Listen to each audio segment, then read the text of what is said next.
Welcome to another LEGO Marvel Superheroes set review. This is set number 76083, Beware the Vulture. This is one of two sets that were released based on Spider-Man Homecoming. Well, showcase certain features and playability that you have with the set, including some shooting, stud shooters on the Vulture, as well as different bits that you can open up on the van where they're stealing some sort of technology. Instructions are very easy to follow, split into two books. First book tells you how to build the Vulture's wing set, so it ends on the wing being fully attached. Advertises the three other sets that are released in this wave, including two sets based on Thor Ragnarok. I will eventually get those probably end of this month when I get my paycheck this month, because I can't afford it right now. And on the back here it advertises some other LEGO stuff, as well as a parts guide that you have in here. And of course you have the comic book, so let's go through that quickly. One side is Spider-Man Homecoming, and the other side is Thor Ragnarok. And I wonder if these have any spoilers for the actual movie, because so you know, we have Spider-Man here, the robbers dressed as Avenger masks, trying to rob, and Spider-Man stops them, but somehow they have some kind of future technology guns, and the robbers lead him to the shockers driving that van. Because the Vulture comes along, and then Iron Man helps Spider-Man, and they both defeat them and get the weird alien item back, which I think is some sort of Chitauri stuff from the Avengers, maybe. And over here on the Thor Ragnarok one,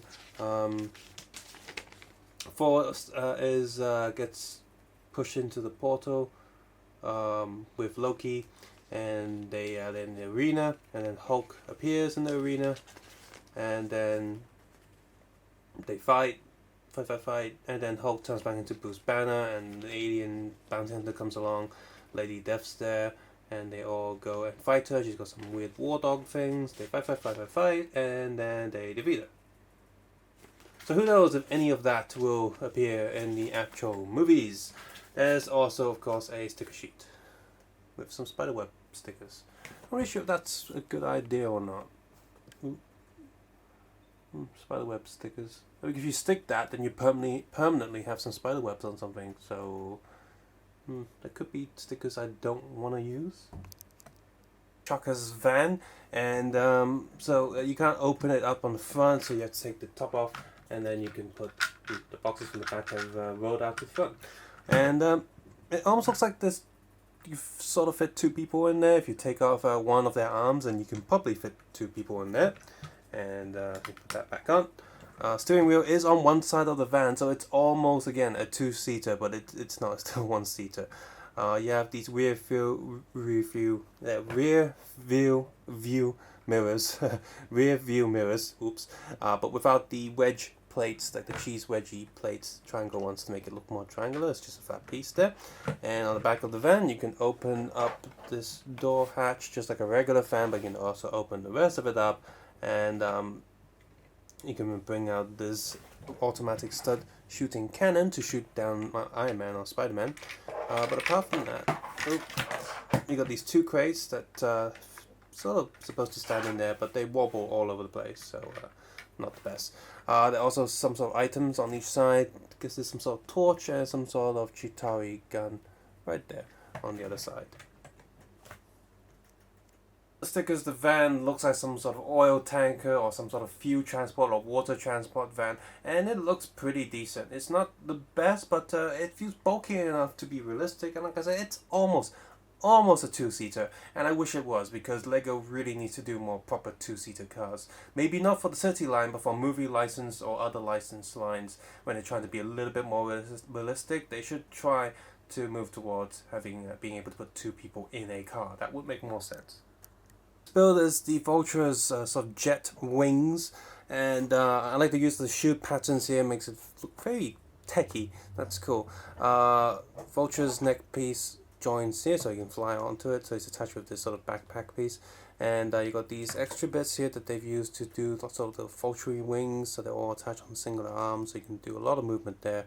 And the main wings are on a little clicky hinge. So a lot of movement there. And on the back, I've applied the two stickers there. Even without the stickers, this whole thing still screams of Vulture due to the shape and the colors. On the back here, you have these two ball joints there to hold up these things, which I guess are for balancing purposes. from the actual design, so that's a lot of movement there as well.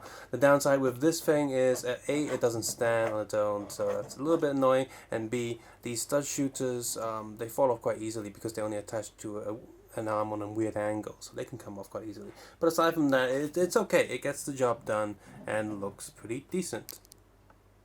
4 figures in this set, and there are a few accessories that they're not holding. Peter Parker has a smartphone, a Lego smartphone, as well as your usual web and web net and web.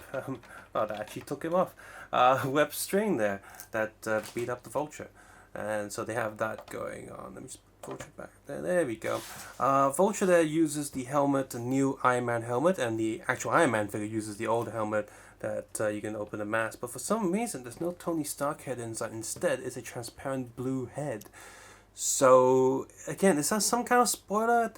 At some point, is Tony Stark not actually in the Iron Man suits, but instead just send out a robotic suit for him because Ultron wasn't bad enough. Now he's doing robot suits again, or an upgrade of those white suits that he did. Those little Iron Centurions, the things they're doing.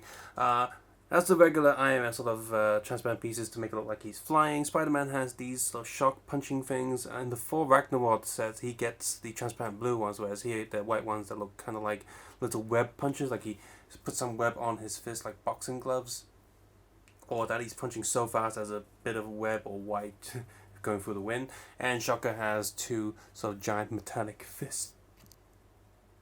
With Vulture's helmet, I do say that notice the where the chin is, the 2 sort of greyish lines to do a little chin shape.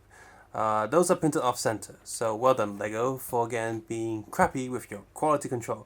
Of all these 4 figures, only Spider-Man has a dual colored leg. So his top part of his legs are molded in the blue plastic and the bottom molded in the bright red plastic.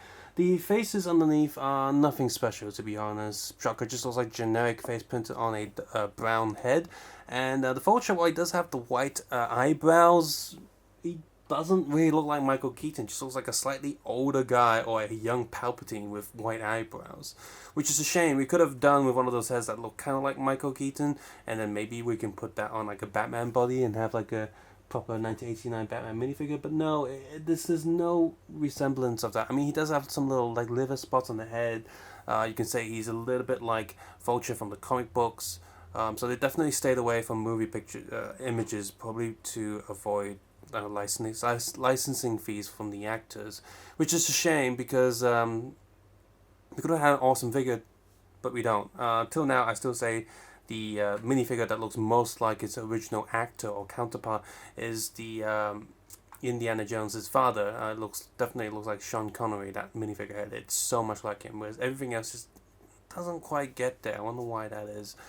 Spider-Man has, and Shocker has some arm printing to round up the pattern of the suit, so that's pretty good. And on the back you have some other printings, so the print details on the back on all 4 of these are pretty good. Nothing really special to talk about there, but the Spider-Man suit, the black lines do almost feel like they bump up a little bit, probably due to the way the color reflects off the light, and I like that a lot. This is a pretty good set for value. You get 4 figures in a relatively small set, and yes, there's more vehicles here, but the vehicle here is actually pretty nice. It's not like the Batman set or Iron Man set, it's just Iron Man, Batman. That's getting a bit boring. We actually have some different vehicles here, so at least it's got that going, and the Vulture wings are actually pretty good. I like the build, the whole thing's pretty solid. Even without the stickers, the whole set still looks pretty decent. Now the stickers, I have not applied any of the web stickers because I've applied the scratch marks to the van because that can be like, oh, it's an old fan, but if you put some like webbing stickers on that, then that's always being attacked by Spider-Man, so I don't want that, so I didn't do that. I kept those webbing stickers off. The figures are pretty nice. I'm glad I didn't pick up any of the previous Lego sets that just to get a Spider-Man Civil War suit, because this suit is very similar to that, so I'm glad I didn't do that. I'm glad I waited out until there were Spider-Man sets, because previously you could have gotten a second airport scene with a Spider-Man figure in there, but that scene was nothing special. All the airport main fight scene was in the bigger set that I did do a review on, so I didn't rush out and get a Spider-Man by getting that set just to get Spider-Man, so I'm pretty good at that. The Ant-Man suit's actually pretty nice here. I'm glad they went back to the actual helmet, so you can actually open it up. I'm glad they didn't think, oh, let's just go with this new helmet that can't open forever. So that's good. I mean, Vulture uses that, which is a little bit annoying, but I'm glad Iron Man isn't. And interesting to have a transparent head underneath instead of a Tony Stark head. Wonder what's going on there. Would have been nice if that head had a little bit of printing on it. Maybe some of the statistics and LED, like laser screens that they use when Iron Man is in the suit. You can see those screens pop up on his face. That would have been nice, but oh well. But the suit design is actually pretty good. I'm glad the design is quite different from previous Iron Man suits from the movie. Hence, the figure is also quite different from the previous ones because there's so many gold and red suits that it's just really hard to differentiate them. Whereas here we have a pretty half body sort of silver suit, and that's pretty good.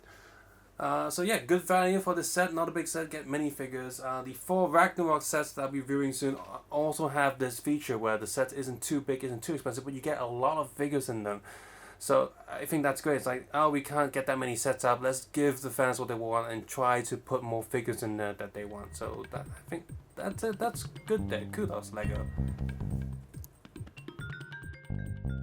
As always, if you enjoyed this video or found it useful, please consider clicking the like button. If you don't like it, then click the unlike button. Leave a comment below on why you didn't like it or why you did like it. Do you like these new Spider-Man and Thor Ragnarok sets? If so, again, you can leave a comment below. As always, you can support this channel by heading over to Patreon, and toys cost money. So if you like what you see here and think this channel is good enough for it, then you can support me over there. If you don't have any money or don't want to do that, you can always just turn ad block off, make sure that the ads play. Then that's also very great support. Or share this video with other people. I would appreciate that so much. As always, take care, have a nice day. I'll see you guys soon. Bye bye now.